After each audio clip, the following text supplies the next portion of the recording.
really wanted some wonderful conversations over lunch. And as we all kind of file back in, I would like to invite us to our last panel for the conference, panel number 3, Visual Subjects, Art and Identity in Byzantium. With 2 papers presented by Rome Chatterjee, the professor of the history of art, which I learned is a different thing from art history, over lunch at the University of Michigan, and Christina Rossi, the Master's Professor of Armenian Studies at Harvard University. So please welcome me join me in welcoming Rome to the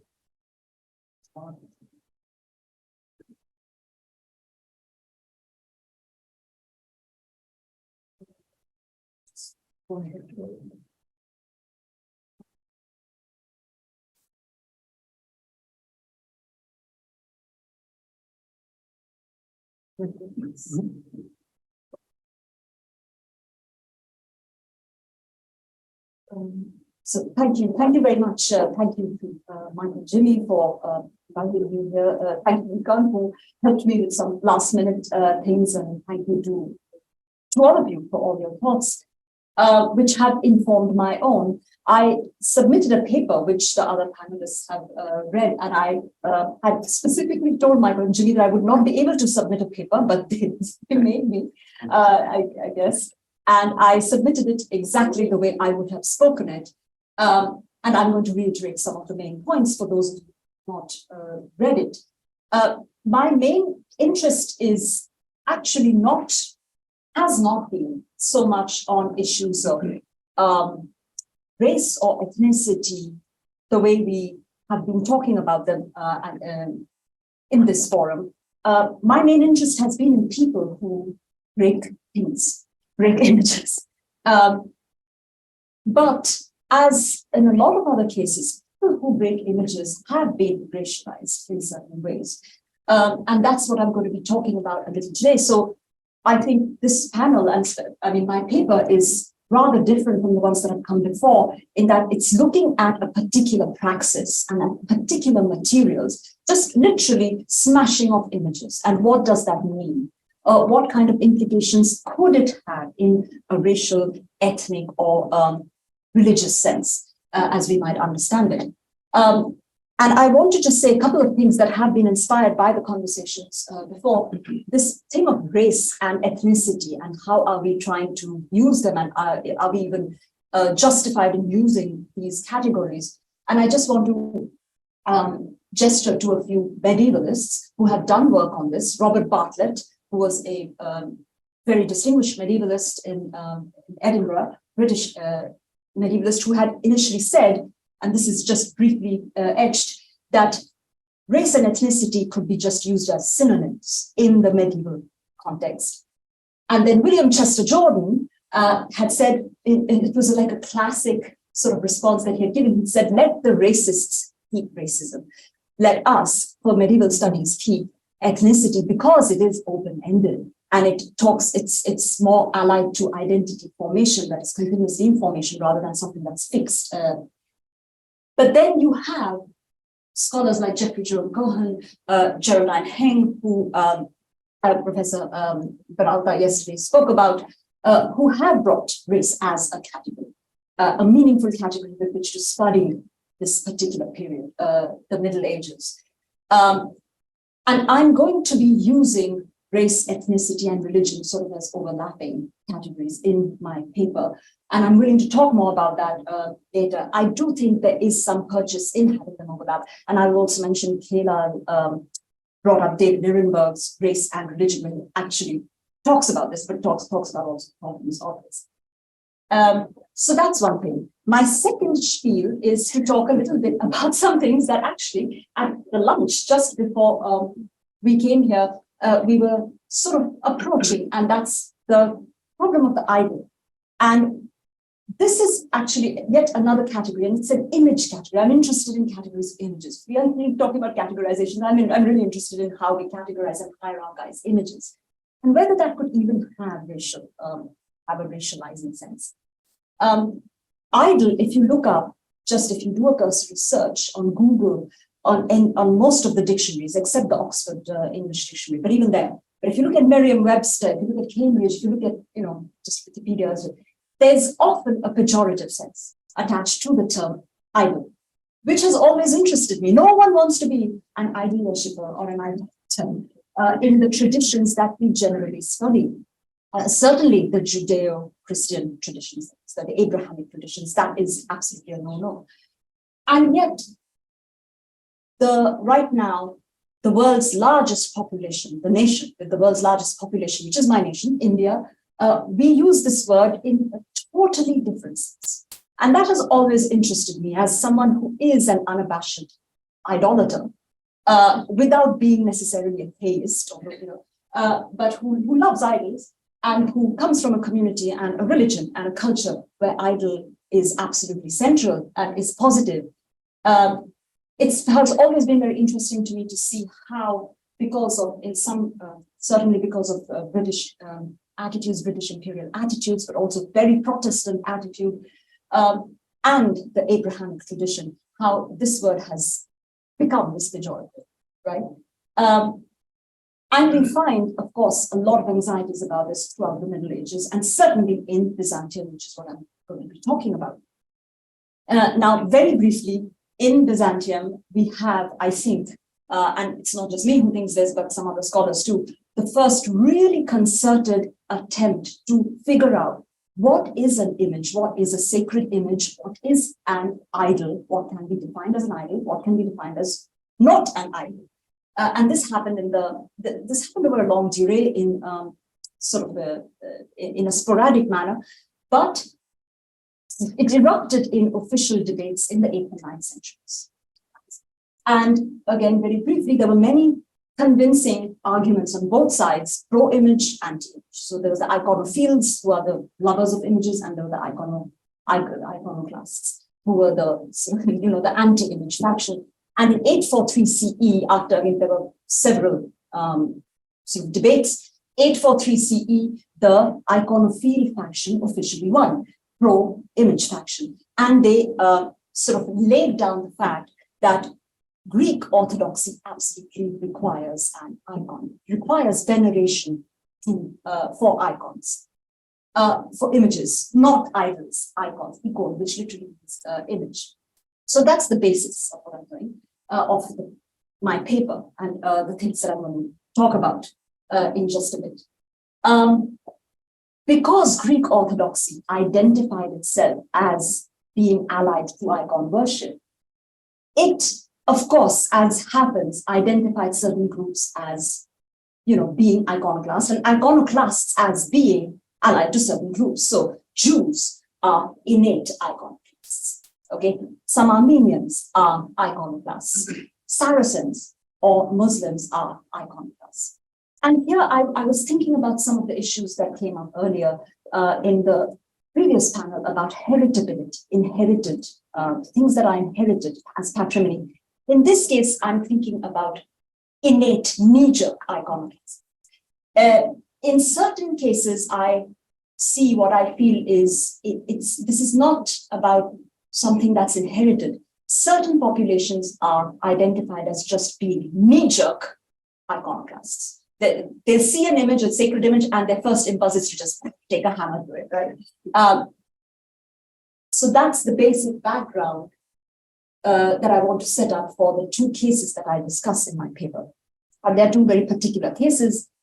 One is, I'll talk about the first one. Okay. So I talk about two case studies, and they're both very literal, right? One is by Nicetas Magistros. It's a hagiography, possibly written in the 940s. We are not sure exactly when. It's the life of Theoctiste of Lesbos. We don't even know whether this was an actual saint. It's almost like a literary conceit. It's a narrative conceit almost, this particular text. And the second text, and I shall be talking about that, is supposed to be a part of a chronicle, but it has also survived as a standalone text in certain manuscripts. And that's by Nicetas, another Nicetas Choniatis, called the Tacitus. So hagiography and a chronicle, part of the chronicle that has also been extracted from the chronicle proper and it's used as a standalone text. So let's talk about the hagiography first from the 10th century. This is a very interesting text, has always fascinated me ever since I was a graduate student.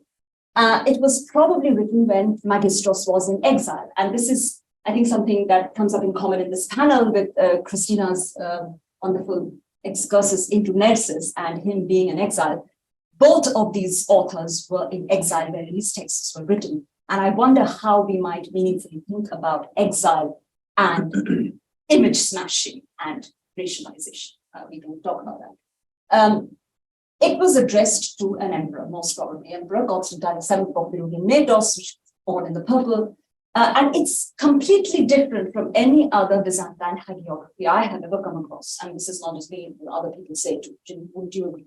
It's very different, quite wild actually. And it is composed like a frame tale. So it's narrator, then another narrator taking up, then another narrator taking up, and so on. And there has been an argument that this actually uses Arab poetics, the aesthetics of Arabic poetry in the way it's being constructed. I don't know about that, but I'm not competent to judge that, but that has been an argument. And to put it briefly, it's a really fascinating tale, but there are two episodes that come up that seem to have the weight in this narrative. And one is that this is happening in an island. It's, these guys, Magistros is going on an expedition to the island of Crete, but on the way they stop off at another island, Paros, and they see this beautiful church. And I love the description of the church. It's really interesting because it talks about the textures of the church, the marble, and about how the marble resembles linen, but then the marble also resembles figs and milk and the juice of figs. And that to me brings up this really interesting materiality of marble in a way, making it liquid, which also brings up, I think for me, ideas of kinship in materials. We are talking about ideas of possible kinship and difference between human beings. This brings up kinship of materials in an interesting way. So anyway, wonderful church, but in the church, they find a kiborium, which is literally like this kind of structure. How do you say it? Okay. Kiborium, baldachin? Yeah, that's the word that I was doing actually. That kind of baldachin thing over the altar. So it's in the holiest part of the church, but it is smashed, and it was beautiful. This kiborium is apparently beautiful. It looks there's a really interesting description of that too. And the story ensues that it was, of course, this is very predictable, it was an Arab commander called Nisiris who smashed it. And this has an actual historical basis because the island of Crete was under an Arab emirate that we don't know too much about, and the Byzantines really tried to win it back unsuccessfully many times, also under this emperor, Constantine VII of Byzantium, and then they did retrieve Crete. So there is some historical, this is the historical sort of background to it. What is interesting to me in this tale is that this Arab commander, Nisiris, however, is not presented as a knee-jerk iconoclast. He's an Arab, he's a horrible invader who has come and taken over Crete. But he loves the kiborium, he admires it. That's why he wants to take it and dedicate it to a mosque. So he's not someone to whom iconoclasm is intrinsic and innate, this image smashing impulse. But what happens, the kiborium now, and I think here we see a kind of speciesism as you call it. It's not a non-human animal, but it shows a degree of sentience because when Nisiris very carefully measures the entrance and the doorway of the church and measures the kiborium and then tries to bring it out. So he's doing it, properly. The kiborium starts enlarging itself. It starts, and the more he pulls, the more it enlarges. More he pulls, the more it enlarges, and finally he just smashes it in. Honestly, I might have done so too. But of course I'm not Greek Orthodox. So what is really interesting is how in this tale, it's not just the human narrator, it's not just the narrator and the frame-tail narrator who is also a hermit and Greek Orthodox, very pious. They are not, it's not just they who evince this sense of difference. He is Arab, he was trying to defy this. It's also this structural component, which takes on this sentience, this living thing, almost as an act of resistance. In a way, recognizing the difference of this guy, Niceris, right? So that's the one quite predictable, but also unpredictable episode that I find interesting here. Predictable because it is an Arab doing this, it's normal, but unpredictable because he loves it. He wants to take it away, he wants to give it to a mosque, and unpredictable because the structure starts going. And then we come to another tale, which involves a hunter who is presented as very pious and God-fearing, and he's come to the island to hunt with his friends, but he's praying all the time. God, he prays before the hunt, he prays after the hunt, he's always praying. So he's a good guy, he's referred to as pious. And he meets the saint, Theoctiste. A lot of stuff happens. That's also really interesting. I won't go into it here for the sake, in the interest of time. But basically, this hunter does very good things. He helps the saint, gives her the Eucharist, right, which is the bread and wine, and then finds that she's dying. So he chops off her hand and goes on. And when the Arab commander had smashed the Giborim and he tried to leave, his ship was dashed to pieces. When the Greek commander chopped off the hand and ran, went off to leave the island, thought his ship was moving, but it wasn't. They found in the morning that it's still stuck fast. And then he realizes, I did something wrong. So he goes and replaces the hand. And the body disappears, and it's quite a story. But what I find here, and it's very clear that Nicetis Magistros is a highly literate, very polished rhetorician who's very conscious of these frames. It's very artificial. What I find here is basically a congruence, even though this is an Arab and this is a Greek. It's a very pious person. A congruence in that both engage in a kind of mutilation. In the one case, of course, of the Baldakin, the Kiboria. In the second case, of the body of the Holy Saint. But this should actually be not so bad, because that is what relics are in Christendom, and Constantinople prided itself and very much energetically acquired relics, fragments of holy bodies. In fact, that was something that they, that's one of the reasons why, the Crusaders just absolutely sacked all the relics because they wanted those relics from Constantinople. So this should not be such a bad thing, bad action that happened. But it is presented as being very problematic. That's why the ship doesn't move. That's why the hunter has to go and replace the hand.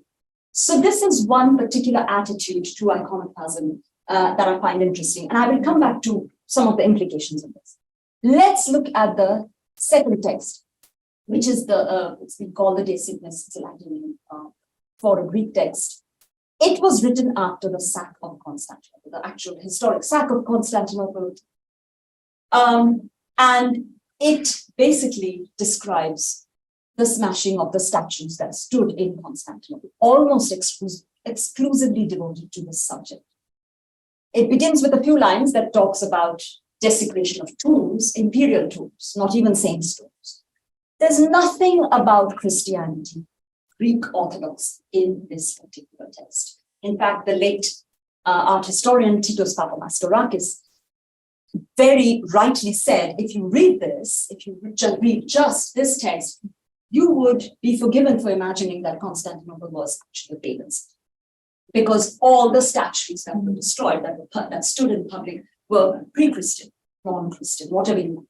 I'm not calling it pagan, they're basically pre-Christian. And in this text, Choniates constantly, he makes a case for the Crusaders as being completely other. And they are not Greek Orthodox, and I think there is a kind of racialization going on here, which is interestingly purely based on their image smashing. And he begins by referring to them actually as Franks and Venetians, or Franco, or Venetico. But then they become barbar, they just become barbarians. They also become agrammatic, unlettered. And interestingly, at one point, he also calls them the non-lovers of beauty, unlovers of beauty, anerasto. Okay, they are the ones who cannot love beauty. And this is the whole thrust of this. I love this text. It's virtuosic in many ways. It has, these descriptions of the statues. And very interestingly, again, it was excerpted from the larger chronicle in the 13th century. We have a manuscript in Venice, in the Malciana Library, where it is a standalone text along with other 12th century court poetry and letters and orations. So they are very literate works, and they were recognized as such because this was extracted at one point from the chronicle, which is a part. What is interesting is in the chronicle proper, not the Tacitus, the chronicle proper, Choniatus also condemns the Constantinopolitans. He says that they went and smashed this wonderful statue of Athena, who stood in Constantinople because she had her hand out like this, and it looked like she was like calling the egging on the Crusaders. So they went and smashed it, right? But he does not put this in the De Signis. The De Signis is only about how the Latins, these French and Venetians, did these horrors. So I feel there is definitely a line being drawn here on the basis, line drawn to divide peoples on the basis of that attitude to images. And that attitude comes down to this one action. It's a praxis, which is smashing, image smashing. What do you do when you mutilate and smash images? And now I'll just come to the, I'll round up. What I find really interesting is how these extremely literate writers absolutely bring in contradictions in the schema that they put up. And this is normal. I mean, we find this, and in fact, other scholars do this with other medieval tales that try to construct difference. They try to, they dismantle the differences that we find in medieval romances, medieval novels, and say that these are inconsistent, even though the novels are proposing them. And so I'm doing a kind of similar thing. I'm trying to show the fact that they contradict themselves. They're inconsistent. We find inconsistencies in this drawing of lines among peoples on the basis of image smashing and racializing on the basis of image smashing. But I will add that I think this is even more difficult than trying to draw lines, than trying to make artificial systems on the basis of skin color or geographical origin or lineage or ancestry. I think to maintain a consistent system where things like skin color and lineage and so on work is hard enough. But I think this is even harder because here you have, as I say in my paper, a triad, which is person, who is racialized in some way, either this person is us or them. You have an image, which is also racialized. It's either our image or it's their image on the basis of iconography, location, ritual use, audience, and so on and so forth. There are many, many ways in which just an image can be other. And then you have the attitude, the right attitude to that image. And I think it's very hard to keep these three consistent, working consistently. And we find those slippages here. So we have this system here where, this is very normal. This is acceptable, right? And yet, this Arab, acceptable meaning is very predictable. This is what Arabs do, right? Especially in Arab commander, they will smash a warrior. But at the same time, he admired it. And a Greek hunter should not be doing this. Or rather, this is actually normal. But it's presented as he should not have, even though this is quite kind of normal. Here, in Choniatus, all this is terrible that the Latins came and smashed their statues, but none of those statues are Christian. And in fact, in Greek Orthodoxy, we find exactly what the Latins were doing. We find bishops, we find saints who go to neighborhoods or villages or their position there, and they smash a pagan idol, and they are lauded for that. So what's wrong with the Latins smashing these statues? In fact, at one point, Choniatus even says, one of these statues, it was put up because through the lewd rites, the vulgar rites of the pagans, these are disgusting rites. But, oh, they've been smashed by the Latins, and the Latins are so good, right? So these inconsistencies creep in. What finally I find most exciting about both of these, I find most titillating, is that none of them deal with a Christian icon. Just put a Christian icon and you have a nice watertight case for innate iconoclasm and racialization, and you have your horrible others, and that's great. That's a great system. Why have these very, very intelligent and knowing, self-aware authors written tales that are not like that? One, I would say because they are very self-aware in a way, and that they are aware of these inconsistencies. You know, if you just go, this is a keyboard, it's a structural component. It's not an icon, it's not an image, right? So how is this adhering to racialization, a watertight theory of racialization? So I basically end my paper by saying that I think they absolutely, Niketas Magistros and Choniatis, I think both absolutely wanted to highlight difference. It's not that they were saying, oh, actually they're just like us. They're not doing, I don't think they're doing subversive something, right? But at the same time, I think they are also well aware of these inconsistencies, and that doesn't matter. You can be inconsistent and still have a system that divides. People don't care. If you want to buy into that, you're going to buy into it. Inconsistencies don't matter. And I think in this case, considering the fact that both were in exile and that they were writing this, also Choniatis, as sort of an exhibition of their rhetorical skills, an exhibition of how sort of how gifted they are in rhetorical terms. I think that plays into this conception of making difference on the basis of appreciation of images, appreciation of lovers of beauty. So that's my basic spiel on this, and I'd be happy to hear what you think and about inconsistencies in my argument. Thank you.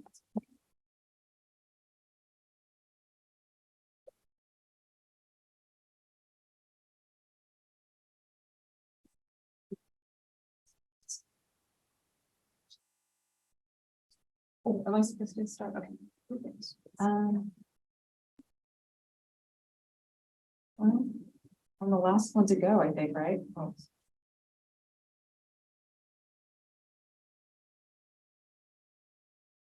Maybe I'll just hold it. I don't know how this is going to work. Well, thank you so much, Peter. All right. Thank you so much, James, Michael, Beacon, and to the Center for Armenian Studies for organizing this. I have learned so much, and I'm just so grateful to have been invited to take part. I feel like I know, in some ways I feel less confident about everything that I've written now than I did a few days ago, but I'm hopeful that this might be useful anyway, because actually, do you think we can get the lights, it's going to help if we have the lights a little dimmer for this, because there's so many images. Yeah, that works. It's already a bit better, maybe a little bit more. Yeah, a little bit sharper. Yeah, thank you. That's better. Yeah, thank you so much, Beacon. Because what I want to do actually is critique my own work from let's see, I wrote an article 2001, so that's 22 years ago, about Byzantine and Armenian art, and specifically about what I call the cultural appropriation, which 22 years ago had not the same kinds of resonance as it does now, of Byzantine ideas into Armenian art and architecture. And at the time, I thought I was doing extremely bold work by, critiquing the center versus periphery, the metropolitan versus the provincial, and giving an Armenian patron a role and some agency in creating a work that drew strategically from Byzantine art for his own purposes. So for me, that was coming out of social history, reception theory, and what we called cultural exchange. And yeah, so that was in 2001. And this is the monument I was talking about. So it's the Church of Zvartnots, 7th century church constructed by the Armenian Catholicos, or head of the church, around the middle of the 7th century. So yeah, so I made my argument. I drew connections with famous, oops, wait, what am I doing? I have to use this.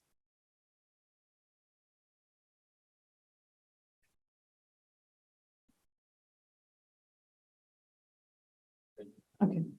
Yeah, thank you. I drew connections with famous Byzantine monuments like Hagia Sophia to kind of show how Nerses drew strategically from Byzantium in order to make his own statements. Now, since that time, there's been plenty that's been written on issues of race, identity, and ethnicity in the context of Byzantium, and some of these we saw the one in the middle last evening, and there was a wonderful conference at Dumbarton Oaks in 2016, I think, on Worlds of Byzantium, which really tried to kind of deconstruct what does Byzantine mean. We know this term is a product of modern scholarship. Byzantines didn't call themselves Byzantine; they were Romans to themselves. But the questions asked in that symposium were what languages do Byzantines speak? What religions do Byzantines practice? How did they see themselves? And so it was a really, I think, an important moment in the history of Byzantium to deal with. And so that's why I wanted to return to this work that I wrote so many years ago in the context of what we're talking about today and yesterday, issues of race and identity and difference. I am also not sure how exactly the results of what I've done fit into our larger conversations. I hope we can get to that in the discussion. But now having heard Aroma's talk, I feel like we've got some kinship going on that's very clear. So hopefully that's clear to you. Okay, so what I want to do is instead of trying to construct categories or fit my evidence into categories, I want to break them down. I want to see how far we can go in breaking down ideas of what Byzantium is, at least according to the Armenian materials. So we're going to deal with two kinds of evidence, textual and archaeological evidence. So one of those elements is a chronicle, a very useful chronicle, because it gives really granular detail to the sort of crises of the 7th century. And that is the the history of Cebios, which we have now in English translation, as well as a critical edition. And this is our kind of our locus for learning, having contemporary evidence about Nerses and about his church, Zvartnots. And I should have mentioned, this is, I think maybe I did, but this is Nerses's church. It's also where his residence was. So it was, as you saw before, it's in ruins now, but there's still a lot to talk about. Okay, so what I wanted to do is sort of understand, okay, who is this guy? What is his relation to Byzantium? And how can we understand it through this text and through the archaeology? So we'll start with the history of Cebios. So when we look for Nerses in the history of Cebios, he comes up in a few chapters. In chapter 42, he facilitates the promotion of an Armenian elite, Theodoros Rushtuni, to army commander and Patrick by Heraclius. So this is Emperor Heraclius. This is mid-7th century. And Nerses seems to be doing the work of liaison mediator for the Byzantine emperor.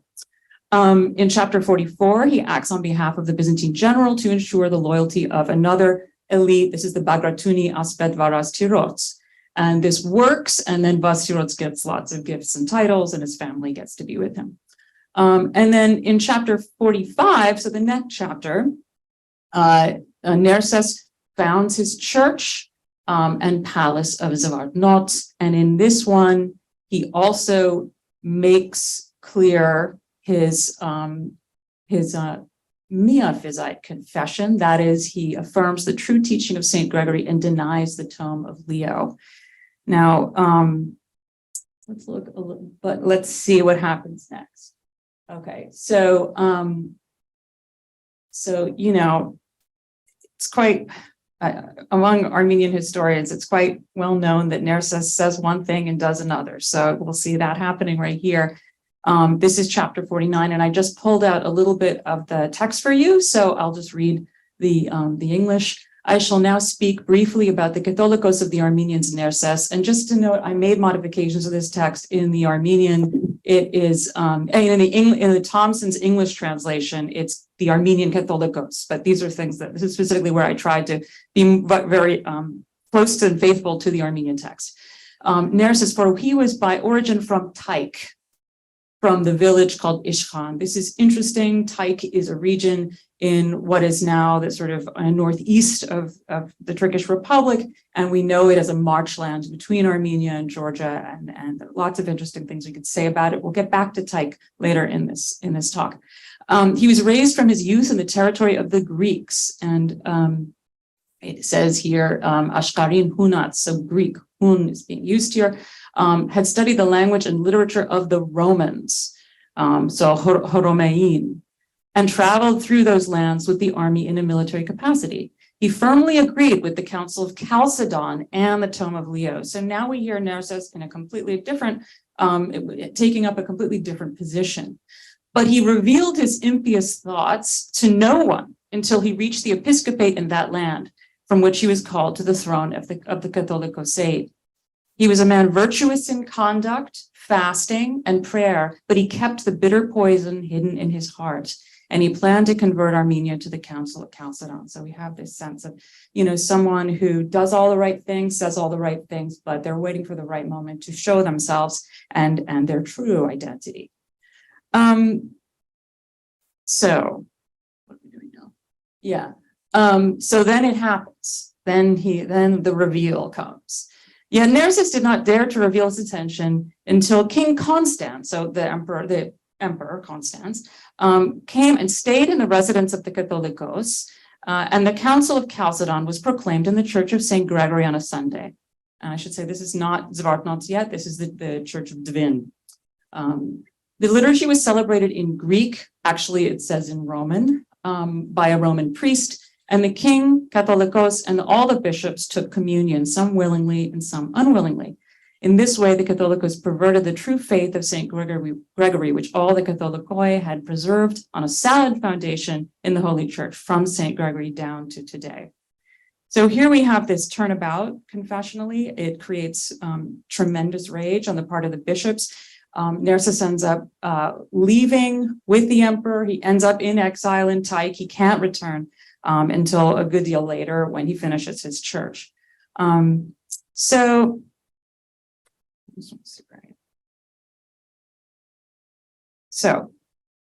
what does all this mean? So I wanted to think about this question of who Nerses is and what is his connection to Byzantium. Again, the easy answer, and the answer that has been given since the 19th century it's really like, he was basically a Hellenophile, and that's why his church building looks the way it does, and that's why he uses Greek inscriptions. So there was this kind of like, what more is there to say, right? Let's like sort of summarize what we can find out from the history. So Nerses, as we've seen, promotes the interest of the Byzantine emperor in the military, both Heraclius and Constans. He is truly, authentically, inside, in the deepest of his heart, a Chalcedonian. He knows Greek language and literature. He has experience in the military and in its administration. He knows imperial lands, and he stayed in Constantinople. So out of curiosity, let's look at the emperor. So who is Constans? That shouldn't be at that there. Who is the emperor? Who is Constans? So let's look at who Constans is as he appears in the history of Sibios. He gives orders, reproaches, bestows honorifics and gifts, sends for wives and children, visits Armenia. He's represented by troops, ambassadors, documents, and images. And this is a really interesting little passage in the history of Sibios, which is, I mean, for an art historian, it's like, this is catnip. It says, well, we used to see you painted on the walls. And this, by the way, the person who's speaking here is supposed to be an eyewitness of this forced communion at Devin of the Chalcedonian communion, and some say even the writer Cibios himself, and that's getting into potentially very complicated literary arguments that I'm not going to go into. But this is supposed to be this person is speaking to Constans directly and says, well, we used to see you painted on the walls, trembling possessed us, let alone now that we see you face to face and speak mouth to mouth. Okay. So I made a sort of study as best I could. I'm not a philologist, of when Greek and Roman are used in this text. And I was interested because, again, it's not something that's necessarily clear looking at the English translations, because there's modifications of those. So Greek and Greeks is by far used more, around 90 instances of different kinds of use. Hun, hoink, and hunaren for Greeks, the Greek language, and the land of the Greeks, etc. Roman and Romans comes up very comparatively very little, with just 20 instances of horom or horomeren. Sometimes in very quick succession, though. So sometimes you have like in chapter 45, this is when Cibios is about to talk about Nerses, and he says, for the rebellious dragon brought into play his wicked guile, making the Greek troops in Armenia his accomplices, since the Armenians never did receive the Romans in communion. And then in chapter 49, the liturgy was celebrated in Roman by a Roman priest, and the king, Catholicos, and all the bishops took communion, some willingly, some unwillingly. This is a case actually where Thompson has celebrated in Greek, so rather than Roman, but I think this is potentially important that Roman's being used here. So why is this? Let me just see if I can see where I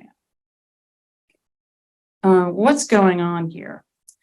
There are possible reasons for this, I think. I've been thinking a lot about why is Greek used and sometimes Roman. And one thing we always have to remember is this is thought to be a compilation, this text. It's thought to be compiled from different elements, but even within the same sentence, you have these two used. It could be the widespread change in the 7th century in the usage of the term Greek, which was increasingly used to refer to the language of the Romans. And this is something Anthony Caldelis has shown. Interestingly, and I talked to him about this, it's used in, and I think you maybe got this already, it's used in Cibios often in reference to Chalcedonianism, or in the context of liturgy, or in the question, like in communion. And so, and often in connection or in the same environment as the use of the tome of Leo. So it's possible that, so for example, when the Roman priests celebrate the Chalcedonian liturgy had been in the Roman language. So it's possible that this use of Roman was tied to the perceived papal connections of the tome of Leo.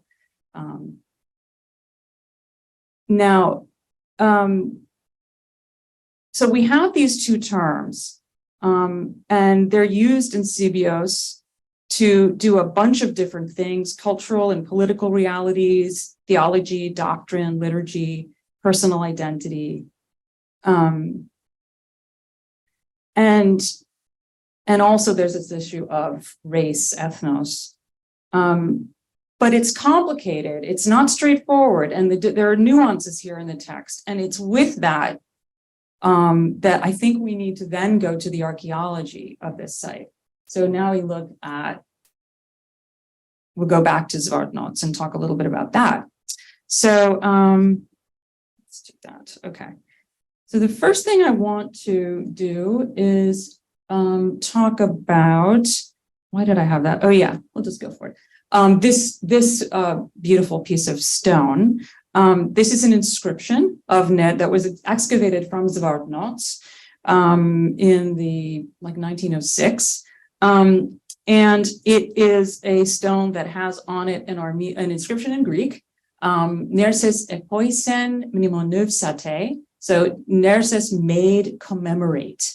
And we think this was located on the eastern side of the church. That's where it was excavated, but it's really hard to know. And this is how it appears now in the Archaeological Museum at Zvartnots. It's been written about since its excavation. it's considered to be very fine from the point of view of paleography. And I can say that completely compared to other Greek inscriptions in Armenia. This one has some elements, particularly, for example, in like the slant bar alpha, which I'm not sure you can see here, that are that suggest real care. This is an image of it when it was in situ on at least one part of a surviving wall. It was photographed in like probably 1913.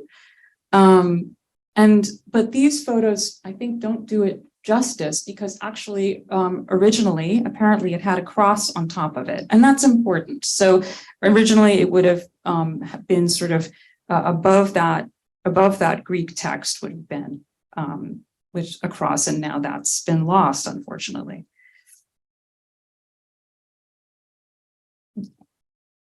Yeah.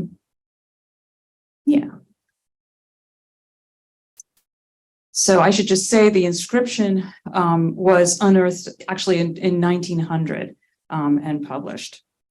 But again, very little has been done with the actual original appearance of this inscription. And it's interesting to me that it actually visually ties together with the Armenian language sundial, which we'll talk about in a little bit. I hope this is a pointer, yes, on the, which would have been on the south facade of the church. So there would have been, yeah, I mean, you see crosses and medallions everywhere. It's not like they're anything unusual, but the fact that they occur in these two contexts on two, obviously two linguistically different epigraphs, objects is really interesting to me, and may signal a kind of striving for confessional cohesion. It's hard to say, but we need to be aware that cross once existed. Yeah, okay, so I want to talk a little bit about this Greek, and please don't probe me on this. There's only so much I know of Greek, so yeah. Epoisen is really interesting. So let's talk first about that. Sorry, I'm doing two computers at the same time, which is apparently frying my brain. So, okay. Yeah, so scholars have praised the quality of the Greek. It's really good Greek for an Armenian, I guess. And they haven't made a philological study, which I'm certainly not equipped to do, but I tried to do anyway. So the use of epoisen, third person aorist active indicative of poeo, to make, is naturally quite common in inscribed donation texts. And I use this amazing site, Searchable Greek Inscriptions, which is this huge corpora upon corpora of inscriptions in Greek to draw my conclusions. So just so you know, I looked for examples of epoisen and found them all over the place. And I started to just then narrow to look at what is categorized as the Near East in this database, including Syria and Armenia. And I did find quite a few. So that's itself, that's pretty normal, as well as the fact that you get some really short ones, like this one, a name, Episkopos Epoisen. In an Armenian context, such short inscriptions are not usual. Usually they're longer. Usually they say a whole lot more. So this is interesting as just in its terseness. And also just interesting, an aside, is that we see these epoisen inscriptions at Antioch, Recifa, Apamea, places where there were 5th and 6th century Isle Tetrachon churches, just like Zvartnot. So, and it's interesting just to note that maybe we should be talking about not just architectural, but epigraphic conventions in common. But then this mnemoneusate is not at all normal for Greek inscriptions. It comes from mnemonevo, to call to mind, commemorate, make commemorative mention. And mnemonevsate occurs regularly in Greek monastic and liturgical texts. And interestingly, one finds it in the Greek version of the Agathangelos' History of the Armenians. But it doesn't happen in donation inscriptions, as far as I've been able to see. Much more common is mnenisko, usually in the aorist imperative, second person, singular, in an exhortation to remember, like mnisti vigoras, or the formulaic plea, mnisti Kyrie, remember Lord. So this form that we have on the Zvartnots inscription, minoritized, only rarely occurs on early Christian and Byzantine Greek inscriptions. And I was actually only able to locate one example. And in fact, when I searched in my Greek database, the only one that came up was in fact Zvartnots. So there you go. But the other one I found just from doing internet searches and actual scholarship was this one on the left, which reads, remember or make mention of minoritized, Primula and Kyriaka and Dorothea, and moreover Creste. So scholars have commented how unusual this form is. And they note, this is Nico Huhtinen and before him Yotam Tepper and Lea de Segni note that the formula is unusual as the request is not addressed to God, which is usual in the memorial inscriptions, but to other Christians. Speaking with Byzantinists on this, I was also made aware of a late 13th century sarcophagus in the Byzantine Museum in Thessaloniki, which also uses this form. But yes, it seems to be rare. And I want to thank Foteni Spingu for talking to me about this. What I wonder, and I have to thank my dear husband, Robert Dulgarian, for thinking of this. It's not my idea. I can't take credit. I'm basically stealing from him, but because we talk. And he thought of this. He thought that maybe this was an Armenism, that maybe it's actually a Greek translation of Hishetsek, which is a very common exhortation to remember. And it's remember you all, not remember God, just you all remember to pray, and etc. for so-and-so. And we do find that quite common. We find it in lapidary inscriptions. We also find it in mosaics like the one I show you in the Holy Land on the right. So that kind of complicates in an interesting and I think productive way our idea of like what's Greek, what's Byzantine at Zvartnots, that we could be looking at something that is a translation of an Armenian language epigraphic convention, perhaps even reflecting the locution of Nerses himself, an Armenian educated in the Greek literature and language. And the strong liturgical evocations of the term, which specify a commemorative act or mention, also harmonize with Nerses's personal history as recounted in Cebios. So it's interesting to think about this as, if we think about it particularly as commemorate, as a kind of liturgical exhortation, which would fit with his kind of controlling disposition. Now, there's another, I want to take a sort of short detour to Tyche, going to that place where he was in exile, where we find, and this has received almost no comment in the literature, another sundial. I mentioned there was a sundial, right? Yeah. So this is a sundial, but this isn't at Zvartnots. We're going to look at the one at Zvartnots in a minute, that actually has a Greek inscription of a Narcissus, Narcissus, Episcopos, and then it runs off. It might be, we don't know if it's Iberia or whatever. But so this is really interesting. And it's also interesting that the numerals, you can't see it here. And this is unfortunately the best photo we have of this sundial. I'll show you its condition in a minute. But the numerals are in Armenian. So it's interesting. I think I have no doubt this is one of Nerses's projects, but I can't prove it. And unfortunately now it looks like that. So it's unfortunate, but in any event, this business of carving sundials, I think can be understood as another part of the kind of liturgical control. And the fact that we also see Greek there is interesting. This is, in fact, the sundial that was excavated at Zvartnots. It's shattered now. It's been glued back together, and there's a duplicate. There's a kind of replica on site outside. But what this says is, let all the saints, this is actually very hard to come to a satisfactory translation because Shukri Surk, let all the saints pray to the Lord at the acceptable hour, which is vaguely psalmic. But it also is a kind of, let's do this, all of you. Let's see what else. Yeah. So it may be that the sundial may be related to Psalm 31.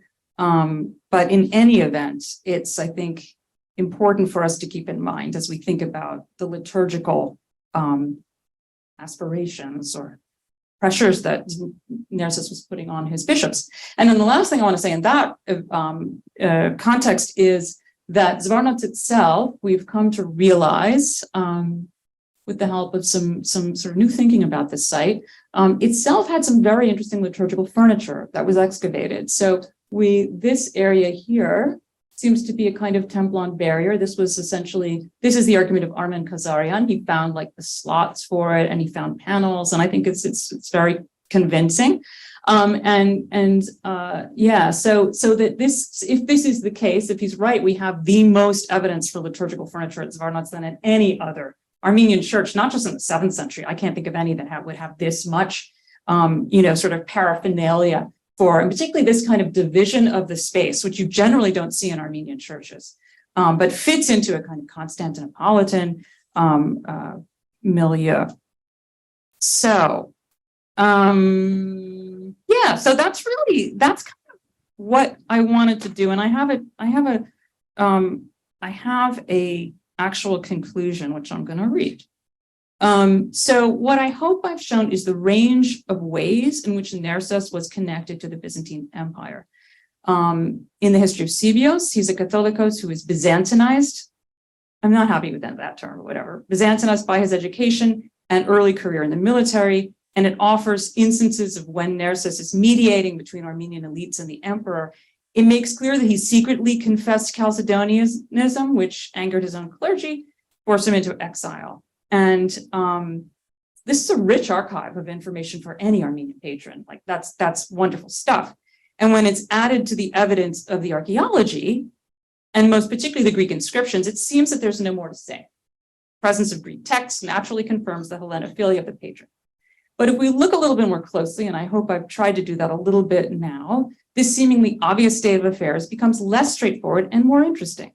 What the above evidence reveals is not only an affiliation with the Byzantine Empire, but one that is mediated by language, art, and liturgy. So we should do more than simply try to identify what is Byzantine, what is Greek, but really try to think about why and how and when. And I think this is going to help us think about these kind of cross-cultural perceptions of Byzantium in 7th century Armenia and beyond, perhaps. Thank you.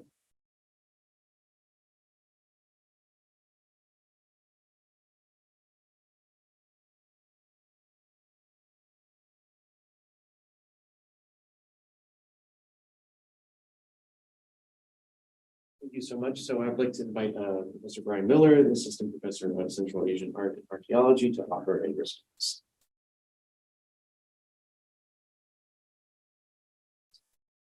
Actually, I have something to clip this to. I apologize for the, actually, you can turn back on that. I think she had a good idea. I also have things to look at.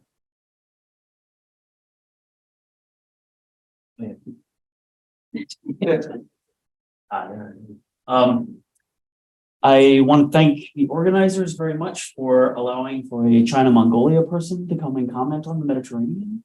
I'm very out of place, but then through listening to all the talks, and I have to apologize for the ad hoc nature between being inspired by all the things I've learned and also trying to operate or not operate out of a home that has no electricity. This is what we get. So I wanted to, let's see. Is this how I go forward? Yes. Oh, spoiler alert. So I looked at the title of visual subjects, meaning the subject of your gaze, what you're looking at. But I also thought about like the visualizing of political subjects of all these people. And I want to get to, and it's purposely plural. I leave it there because one of the interesting themes I've seen sort of popping up that I feel like we've been talking about, but I would like to hear in the open discussion at the end, more very explicit engagement with is, we talk about race, ethnicity, culture, these like mass groupings and like especially these mass collectivizing of the other or the others. And yet the underlying thread that I keep seeing is the individual and all these things. These little individuals who play off these different regimes, they negotiate, they undermine them, but whether it's the two guys sitting on the boat going, how do we get out of here? or whether it's the guy who finds himself in Armenia going, I'm going to do this. This is my plan from the very beginning. To really undermine these mass categorizations and the politics behind those mass categorizations. I tried to think of examples. So you're going to see a lot of Chinese characters. My apologies ahead of time. But this is just one of these many things. There's a group called the Sogdians, which are coming out of Central Asia. Okay. Most people are not. Okay, great. I chose this one because I feel like it embodies all the different things that we're talking about in these categorizations, these bracketed differences, I think it was you called it, Cliff, of when you've got dress, exactly the pointy hat, all the things that they're wearing. The physical characteristics, look at that nose, and you see the Sogdians depicted that way. Do they have a beard or not a beard? What are they actually doing? This is a depiction of the famous Sogdian dance, all these other things. So it's all of these things, practice of what you wear. And I feel like the thing I keep hearing, whether or not we use this word race, or now we can say caste instead, it's the division between these categories that are supposed to be very fluid. Ethnicity is constantly being reinvented, or like, you cannot alter this. This is immutable race. And yet even these immutable categories are somehow undermined. So I think I like the case of the Sogdians because that's a group that identifies themselves. They're coming into a region. The way they get in, when they get in, and as politics change, they get in before there's a big, massive empire again. And then things change in China, and then suddenly there's a big empire. And they're okay, they're accepted. But then at some point, there's a big revolt, the Anlushan rebellion, and suddenly they're persona non grata. So you can see the way that they're navigating and negotiating their existence within the place. So in that regard, I think they make for a good subject. So now for something completely different. I try and think of like the way we think of race and these mass categories of like the holistic us and the holistic them. And I feel like that way of approaching things seems to permeate everything we do. A lot of it is coming from these like 1800s. And here I just give you an idea of like the Russians, because I'm thinking about Siberian art right now. But here you have all these people, the conquest when the Muscovite princes were first taking over the polity of Siberia. So you have to try to face my own thing.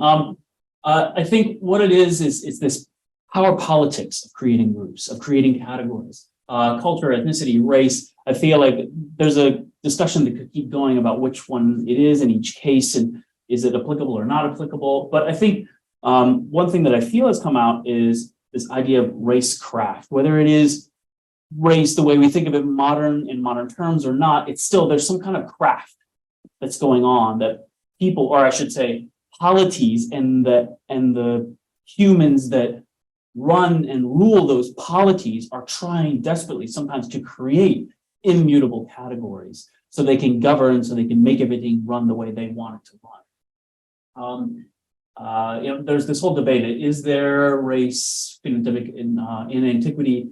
Gens. I'm interested to see this word out here, but when I was reacting to it, the non-Mediterranean person, I started to think about in Chinese writings of the same time as the Romans, you have this idea of like gen, which means person. There's no plural or singular. So person or persons versus mean, which is a people collective. So already there's this idea of like, you can have this concept of people collectively, of purposely collectivizing label versus a single person. Now, this gen might be of a mean, but it's another discussion. When the first empire is created, there's this declaration. I tried to think of, is there anything racial in the modern sense that's appearing at the same time as the Romans, since most people are doing Romans here, that there was this one mention, but the black-headed, black-haired, it's hard to know, people, that's actually a label for the common people. And it's all about like, all the common people are safe now. But there's barely any notion, and people have studied this to death, to try and understand, like, is it because they're out in the sun more? Because these are like, sometimes slaves are called the black people, but it's all about a social category and nothing racial. So as far as I can see, there doesn't seem to be any kind of that stuff. But something happens near the end of the Han Empire, And as they're going into this so-called early medieval period, well, now they start to do a lot more things that we would call racial distinctions. And that's how you get these kinds of things like we saw in the Sogdian statue, big nose, beard, all those kinds of things. Flopping back and forth between the Mediterranean and East Asia, this discussion of blood as race, this word, I'm not going to butcher it, seems to be more of a political distinction. We are like one social or political class. Yeah, you're part of our polity, all those kinds of things. And it's interesting to me because when you flop over to the case of China at the same time, even everybody's divided, lineages, but only certain people even have a lineage. The idea that you even have a family name, we know that world over, is a privilege in and of itself. I put these two characters up here because for my own case of the First Empire of Mongolia, the Xiongnu, we have the massive treaties between the rulers of the Xiongnu and the rulers of the Han that make this thing of Heqin, and this is Qin right here. They are joined families. The idea that the rulers of up there, those barbarians, whatever, could be marrying and that would be okay. There's these letters that the Xiongnu send to the Chinese and say, we've united all our people that draw the bow, which is a reference to Saka, Scythian Sak, and they are all of one house. So these kinds of weird words are floating around. I just sort of put them out there because a lot of the things that were talked about in this discussion triggered me to think of them. Just sort of leave them there.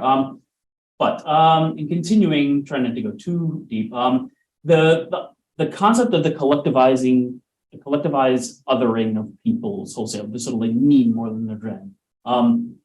We do have some of that in sort of my neck of the woods. A lot of the times when, and I'm thinking about Cliff, what you were saying about the ethnographies of others, whatever, the Chinese do a little bit of it, but the more they do because that's a political problem. The biggest ethnography, sort of the birth of ethnography when historians talk about China seems to be only with the Xiongnu because they're a problem. They're bringing the entire Chinese empire to its knees. Like, what? Who are these people? How are they like bringing us to our knees? We got to know everything we can about them. They want to know everything about their life ways, their deities, everything. And so there seems to be a sort of hierarchy of the bigger of a political problem there are, the more we write about them. And so when they write about all these other people in Central Asia, there's this tendency to go to say like, these people X that we're talking about are of the same or equivalent custom as those other people. So you describe X or you describe Y, I mean, you get to X, you're like, yeah, just like Y. You get to B, yeah, just like Y. And most of the time, it's just like Xiongnu because they've already established that. And they have all these divisions, and a lot of it seems to be a little bit about dress. There's this idea that if you wear your head up, you're Chinese. If you wear your hair down and braid it like a spinal cord, then you're Xiongnu or Hu or whatever it is. But you can change that quickly. And you see individuals, again, flopping back and forth between these regimes, putting their hair up, bringing their hair down. You can change it. It's very mutable. And life ways, this division of those who stick to the earth and those who do not stick to the earth. Now we get into the discussion that you were laughing about earlier, the Amorites or yes, those people. Yeah, those are my people, the nomads. The Xiongnu is actually a dynastonym. What really happened is when they were trying to describe those people up there, they talked about it's this very collectivized thing. It's coming from a synonym for beard. So maybe they think, the bearded others, whatever. And originally it's just like the Northerners right before the Han and Xiongnu Empire. And then through the course and afterwards, in later medieval periods, it just becomes a very like broad term for barbarian in general. We have this notion of not just like a single barbarian, but barbarians of the four directions. You can go up, down, east, west, north, south, east, west. I only put reference to your points here because I know we were talking about some yesterday at dinner. He's got a lot of really amazing research in which he talks about the bestialization of these others is not along racial lines. It's only along practice. If you do the right sort of custom and principle, then you can become unbestial. You become like us, the Hua or the Huaxia. So you have a lot of these sort of more ethnic, sociopolitical, very geographic, but to me, at least at this time period, everything seems to come back to maybe some materials, like what do you wear, but very much about practice. It's all about practice. And so that's where I get to this problem of the sort of, the people in between negotiating identity and power, rather than looking at these massive things of one culture versus another culture, ethnicity, race, whatever it is. I think that we need to focus in on these in-betweens and the weird things that happen, and how there are a ton of individuals navigating and negotiating their everyday existence. Some with greater power, like a bishop, and some with less power, a person stuck on a boat. But in the early period, bodies are not part of that. And only later, as time goes on, as maybe the Chinese world gets bigger and bigger, they start to interact with even wider regions and peoples. Their normal divisions of peoples and groups can't handle it, and they start to take on new kinds of qualifiers. And that's when we start to see more and more depictions of changed ears, changed noses, beards, not beards, all those kinds of things. But we see it visually, actually, long before we see it textually, which is interesting. So I think the Sogdians are a good example of this idea of people coming in and passing for being part of this society. But there's always an understanding of, even though they're accepted, they're passing, they take on trainings, names, whatever, that everybody knows deep down, yeah, they're not really anyone. They sort of pass a little bit. And so that's what I'm interested in to look at for all the case studies I've heard about today, is in what ways do people cross these boundaries, and they've sort of taken on a new label. They're really undermining all these labels, and they sort of pass for X or Y. Or what way are they trying to pretend to be both X or Y or Z or anything all at once? So now I promise I get back to the comments. The long story of it is I'm really interested in this idea of practice, and I see it in a lot of ways. So, Christina, I love that you're talking about script versus language, and that is a really big difference that I feel like people, if they would see Greek script, they'd assume Greek language. But I love the subtleties, and you're pulling it like it's neither this nor that, which was really interesting. One of the things I wanted to ask you about, and my apologies if you've already done this research, and is what about space? I feel like there's a lot of discussion about architectural components. In the case of Inner Asia, if they see a Chinese roof tile, they're like, yeah, it's a Chinese temple. Is it? Or are they appropriating for there? So you've got these divisions, but what about the layout of space of that church? Is there something hybrid or weird or, yeah, and I'll just let you answer right now. Okay, should we sit up there or should we stay here? What would you prefer? Maybe, whatever you're comfortable. Why don't you come up to the front? Do you want to ask all the questions at once and then? Sure. I'll let you think Okay, about them. okay. Yeah. The other thing for Paroma, I really like this like racialized practice of iconoclasm. The lack of, I'm not going to put it this word, seems to be this sort of like lack of a propriety of practice. And that's what I see in the case of ancient China. This like, if you just do the right practice, you can suddenly shift ethnic or even like, proto-racial divisions. Where iconoclasm narrative is really about religion or race or about politics or about how all three are entangled. And I like the point in your paper that you're saying, scholars are trying to untangle this stuff, as you have to do. You have to dissect a frog in order to analyze it. But I think there's something interesting about the way those things are entangled. And I feel like that should be a focus of study. And I feel like it kind of was in your talk, but as well as how are these, things intertwined of like racial / ethnic / religious things. And it's very complicated and feels like those authors knew it was complicated. And they were almost bringing to the fore, look at how weird it is and how it all like interweaves and people bounce back and forth. I was just extremely inspired by this whole thing of like, destroying a statue of Athena is bad. So I leave you with the idea of a group trying to define itself through the kinds of clothes they wear, the kind of practices they do. Sogdian dance. These are Sogdians who practice Zoroastrianism. They were allowed to be Zoroastrians within the realms of China. I put China in quotes. And you can see them in their normal habitat of a tent. You can see them also in like normal Chinese temples. They're occupying all these different social and spatial realms all at the same time because they were the go-betweens. when the Tang were rising, and this is before the Tang, but as the Chinese dynasties were rising up, they were coming up against the Turks.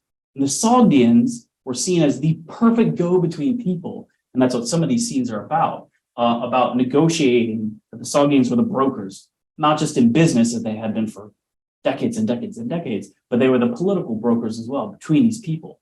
And I feel like everyone knew they were the perfect people because they were so used to going in between and navigating and like changing their names and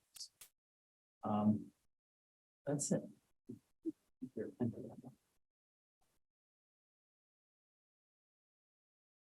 Like to come up and we'll open the conversation.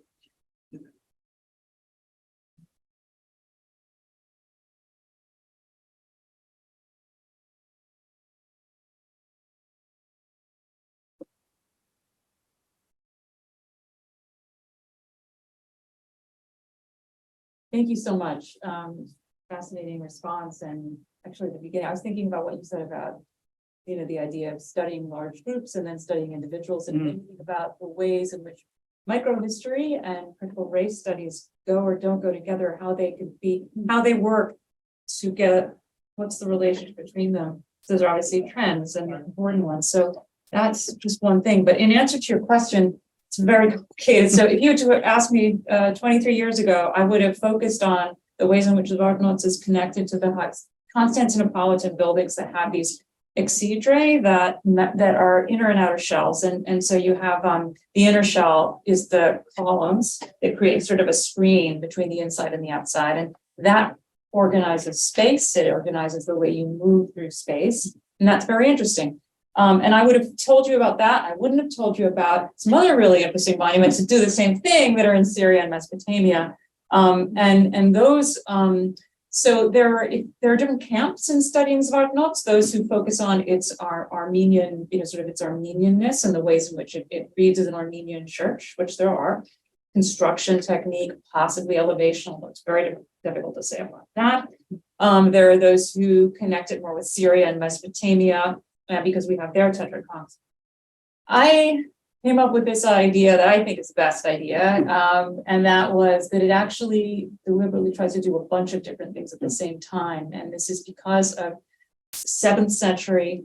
It's when, and this is the middle of the 7th century. This is just at the beginning of the Arab conquest. It's just when you have this, like Armenia is now a theater of war in what was a world crisis. So I have, and it's also only a few decades away from the Dome of the Rock. So to me, it's very interesting to think about, so I'm not claiming necessarily they're related, but I think it's very interesting to think about the way in each case the architecture is claiming a stake as a world monument, trying to do something very specific, intervene in the landscape, and do it by drawing from different traditions. And for Vardanants, as for the Dome of the Rock, it's Byzantium, it's the Holy Land. And those two things are there. So I think there's a lot going on there. And that's what makes it such an amazing monument to study.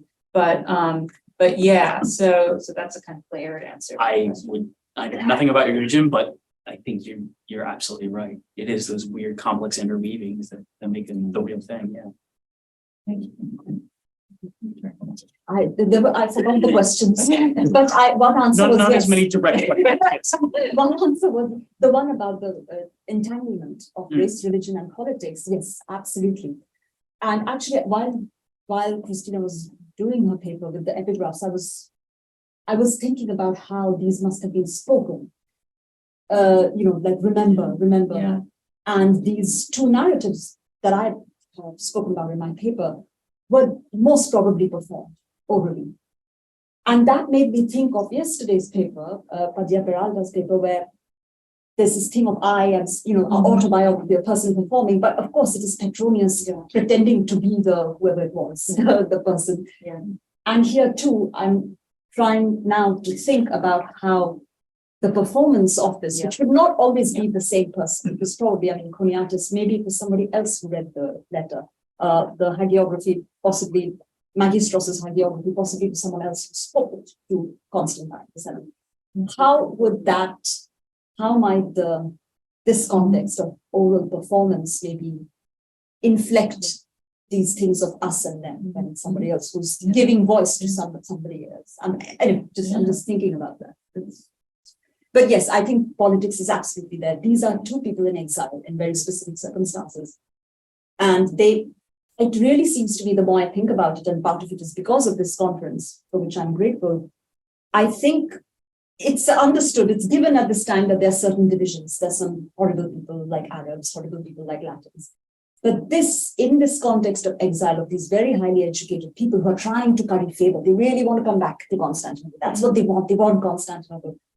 I think this is a way in which they are constructing another category, which is lover of beauty. By they are, that word. What was the word from? Or something which I mean. Oh, Huaxia, yeah. Huaxia. And I feel this is yet another category that they are positing and saying, we don't just recognize these big collectives. There's this other subtle category, which sometimes just bursts out, which is lover of beauty. Image lover, someone who can. I'm thinking about that and how this might be something that is coming. Although these are 2 centuries apart. I think that makes sense. Then it's less religious. It's like whether it's Athena or whether it's Christ, you're supposed to love that beauty. And if you destroy that beauty, then For sure. Yeah, I mean, these statues stood. I mean, that's what my second book is all about, the statues and how they were really important. We don't want to talk about them in Byzantium because everything is Orthodox icon and, it's sacred Christian. We don't want to talk about these things, but they were there. They were so imposing. They were probably, I argue that they were probably much more visible than Christian icons were, just because of their size and scale. But that's also interesting. I mean, when you think of my positionality, if you think that's maybe because I love idols, I don't know. That's why I'm making this thing. But yeah, it's very interesting because all they have to do, these two, Magistros and Cornelius, I mean, one thing they could have done easily was have your horrid Arab and Latin, have your nice Christian icon, have this one, damage this, you have a nice. You are being a very good racist and religionalist, you're being very good, and you put your point forward, and it's very watertight and it's perfect. They absolutely don't do that. They just deviate from that script so much, that's so, yeah. I have a sort of direct follow-up question to that, if I can. Because I was intrigued. And I'm still trying to parse out if this is sort of in your telling or if this is in the text. So, but after all, the way you rendered this Niketas Magistros' hagiography, this is about the female body. So this, because I couldn't help thinking that this ciborium it's white, it's beautiful, right? It's desirable, right? Yeah. And the Arab wants to take it. This is a rape story. Yeah. And in a similar way, the second part is about the invulnerability of a female body, of mutilating the body of a saint. And both of them go wrong. Yeah. And the contrast to that female, beautiful, virgin body is the uncouth male. Right? Yeah. Sometimes it's a Greek hunter, and sometimes, but I wonder sort of how relevant is this the race part in there? So doesn't it also sort of take us more towards caste again?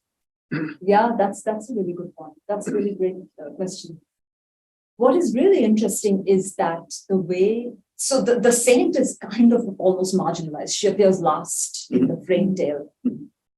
And when she appears, her body, she's like a spider's web. That's how she's described. So her body is almost gone. And what is interesting is actually, then her body is very graphically described that she has white hair, black skin with underlying whiteness. And she's absolutely emaciated. And then so she's compared to us. First, the hunter gets scared because she looks like a spider's web that's moving. And then he says she looks like a shadow. So the body is almost, it takes on these things. So it's just is the marble of Paris becoming an image for her? Because this is that whiteness under black, right? Maybe. I don't know if the marble, actually the marble must have been, it's compared to the moonlight, Cellini's chariot going through moonlight. So maybe I must think about that. That's actually a really good point. I haven't thought about that. And about the brings in interesting gender dimensions too, which are not. Yeah. Thank you. Which we didn't talk about. at We all. didn't talk about. That's true. Yeah, these are men destroying. I was wondering if the choice to feature non-Christian idols being destroyed has to do at all with discomfort over what's the admission of the possibility of true iconoclasm.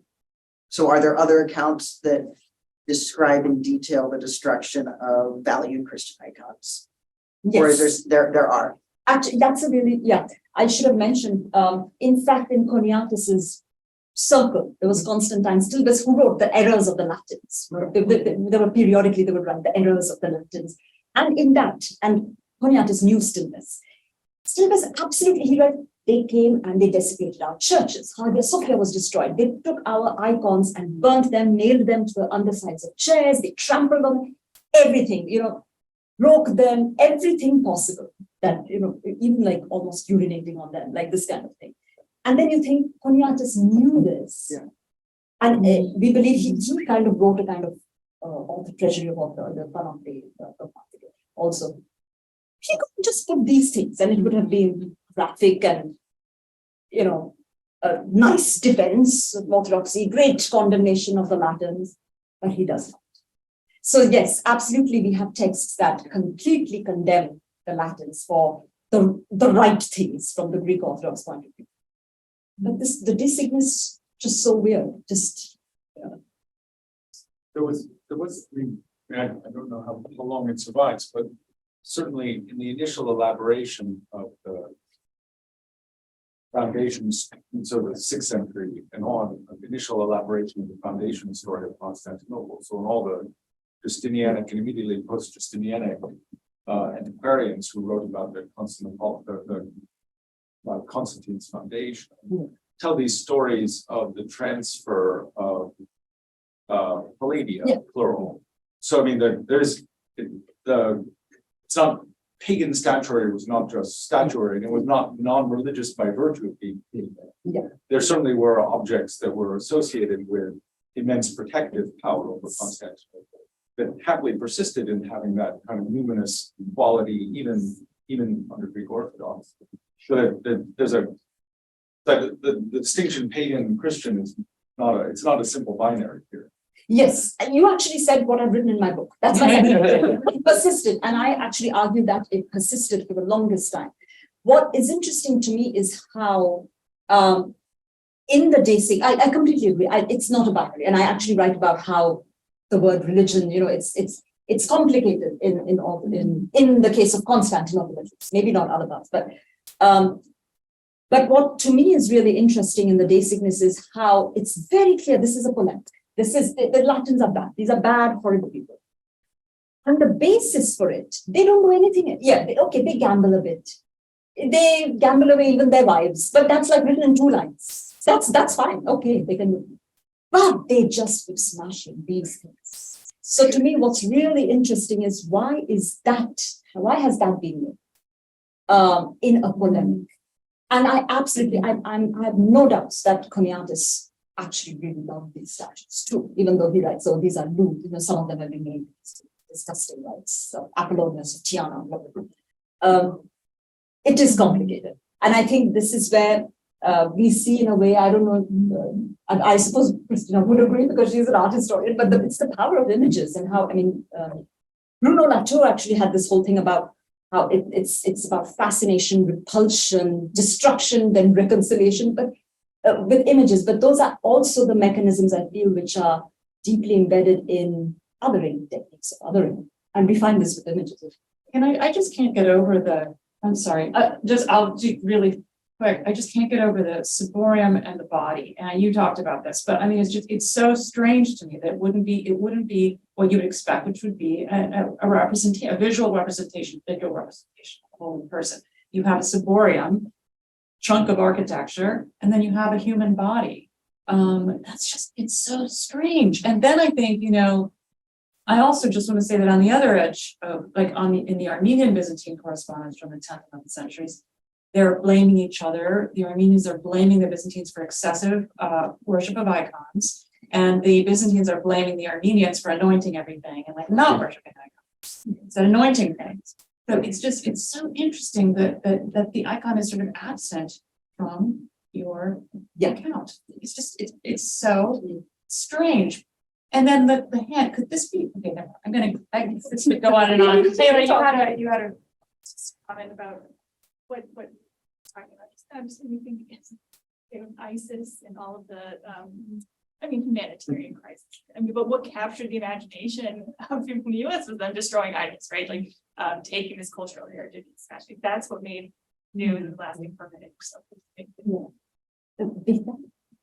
Okay, so this might be a little bit weird question, but I want to think about it another way too. So one thing that keeps struck me that so historical text tells us one thing, and while the materiality or the material culture may tell us something else. So I'm thinking about the non-Christian statues that the Venetians took back to Venice and actually adorned some Marcos Basilica, which is a sacred architecture.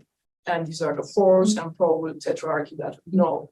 So, and maybe this is a question in terms of inconsistency when we compare the historical text, and which is he was in exile and he was probably anger writing and he hated Venetians, like he's telling they turn everything into coins because they love money and etc. And it's an amazing text, I think, in terms of understanding the mentality of a real Constantinopolitan is writing this. But on the other hand, like when we think about these non-Christian statues that they adorned San Marcos, so can we talk about in terms of iconoclasm and how they? Yeah, I think that's really great. I write a little bit about that also, but no, I think that's great. One thing we should remember is that the horses of San Marco, when they were put right there in front of Basilica, they took on Christian connotations, like they're the evangel, the four gospels, they're the four evangelists, they're the four horsemen of the apocalypse. So they slowly were Christianized, I was going to say Romanized, but the tetrarchs in the front, they are seen as protectors, which interestingly is also what some of those statues in Constantinople are seen as protectors. They are like, telesma, Yeah. So yes, I think it's. We have a question from the online audience. So let me just read it out. So this is a question for Professor Maranzi. First, can you elaborate a bit on the reception of Nerses' third Polycos in Armenian historiography in the 19th century? And second question, was Nerses' Chalcedonianism or fondness for Byzantine liturgy reflected on the liturgical music of the Armenian Apostolic Church of this time?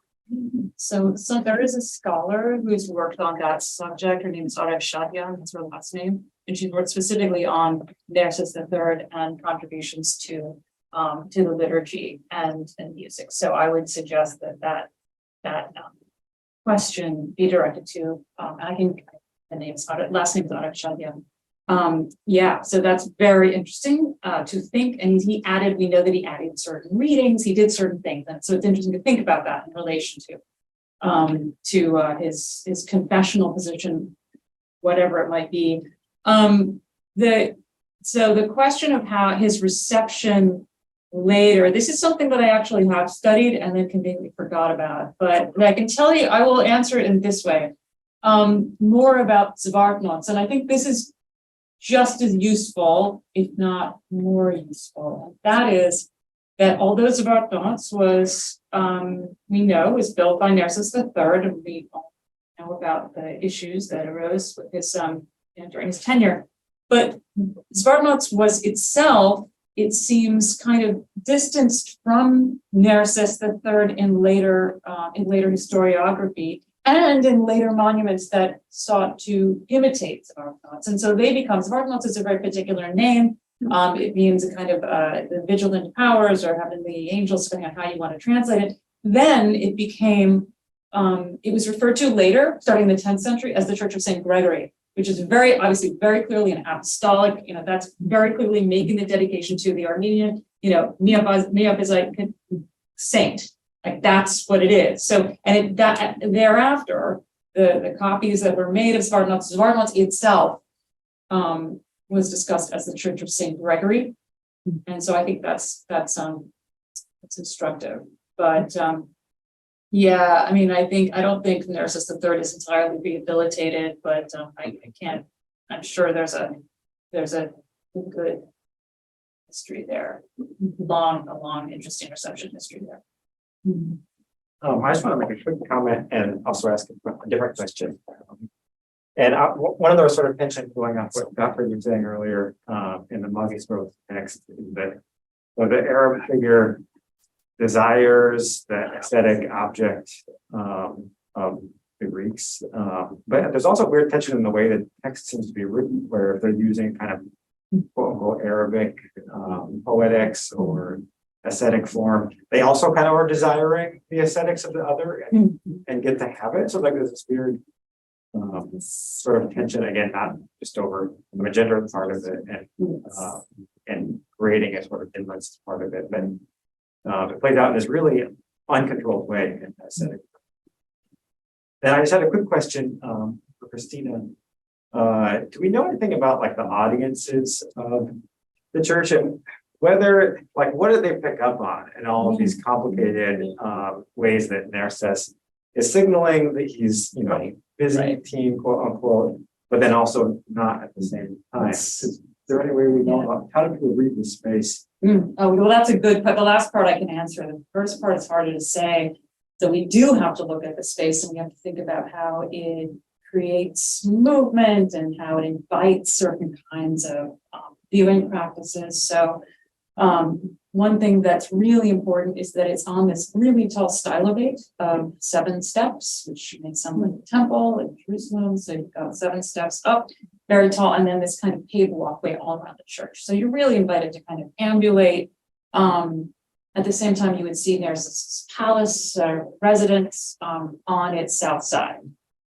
So, what I've done in terms of answer, like thinking about response, is looking at liturgy, which is helpful. So you can think about how, what was said, what songs were sung where, and how that would have inflected this space. It's much harder to say sort of, who was there and what were they doing, but you can start to get a sense of where they might have stopped and paused and looked by thinking about like the 5 entrances. There are 5 entrances. That's a lot of entrances into this church.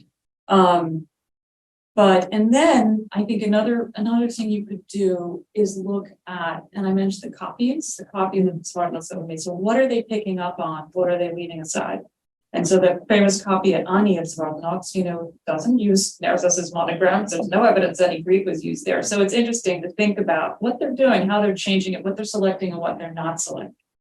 But it's a great question, because one thing that is fairly new to the study of Armenian architecture is actually thinking about kind of liturgy movement through space. We tend to think typologically about plans and organize them into tidy groups, but trying to have a little imagination about how you would have moved around. Like, for example, when you walked, and I write about this in that much older article, but when you walked around the Exedra, you would have seen capitals, monograms that said Nerses Catholicos, which, would have been important. Yeah, I mean, you can say, well, that's just a matter of fact. It's like a monogram, and so it's a kind of statement of ownership. But also we have to remember that Nerses at this time was being like, people didn't want him anymore as Catholicos. He was, so there was, there's a way in which the arrangement of the sculpture is doing something in particular for the patron. But this takes a little sort of thinking about scenarios of reception as opposed to just sort of having, nice facts telling us what people did.